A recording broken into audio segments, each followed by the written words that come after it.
otieno. Jal buche mawinjo bura mar Justice Jesse Lesit oyangoni apisas adek mag obila kod jal moro mane oyud kod ketho mar nego kil Willie Kimani kod ji ariyo mamoko biro ng'eyo kum margi tarik 3 dwe mar 2 higa manyien.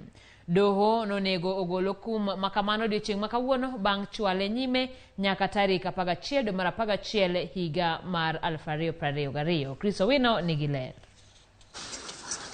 Kuom thuolo mar adek doho mamalo ochwalo nyime bura mar chiwo kum ne obila adek kod jal moro mane oyud kod ketho mar nego kil Kamalo ka Willie Kimani kod ji ariyo mamoko e higa mar 2016. Mabiro bang' apisi mar jamin wach maduong' mar piny owacho reme chwalo andiko magi ewi kum ma doho onego miyo apisas mag obila Fredrick Lemilal, Stephen Cheburet kod Sylvian Wanjiku kaachiel gi jal moro miluongo ni Peter Ngugi kaluwore kod nek makamago.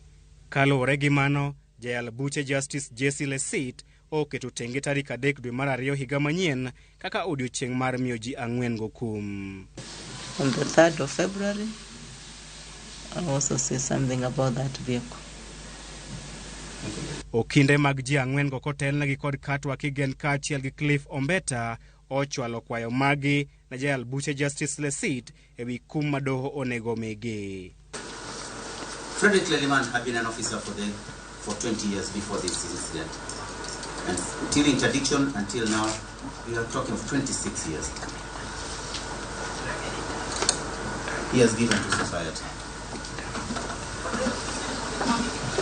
He has worked diligently.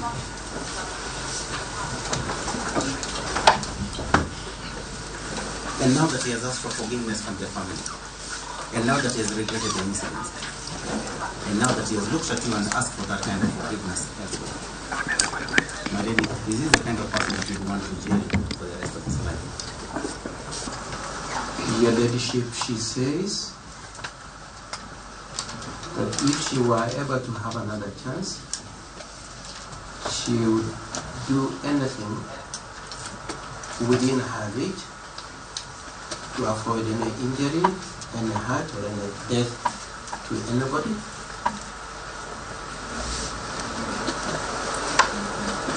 Your ladyship, she is sorry to the family and to the victims. Ji 4 go kokalo kuom okinde magi okwayo ng'uono anyuola Willie Kimani, customer mare Josephat Mwendwa kaachiel gi dereva mare Joseph Mwiruri ewi nek margi kendo kwayo doho mondo migi kum matin. Stretching his hand towards you to look at him with those beautiful, probably forgiving hands and eyes. This is the moment that he also takes the opportunity to apologize to the family, because the opportunity had never arisen. They would not be able to talk to them or call them. They had no phones, there is no connection. As a Christian, she prays for the souls of the 3 departed and prays for graces and peace for the families and the victims. Cliff Ombeta okwayo doho mondo ng'wone Fredrick Leliman ka owacho ni ketho mare mokwongo kendo oselokore. But then even for the family to start healing, they must also start by forgiving.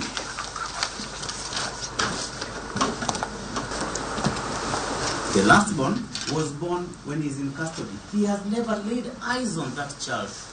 He has not. This child needs his care, needs his guidance. Kigen kod Ombeta bende onyiso Justice Lesit ni ji 4 go osebet e ute twech kuom thuolo mar higni 6 mokalo, gino magiwacho ni en kum moromre kodgi bang' kwayo ng'uono kod loko timbegi.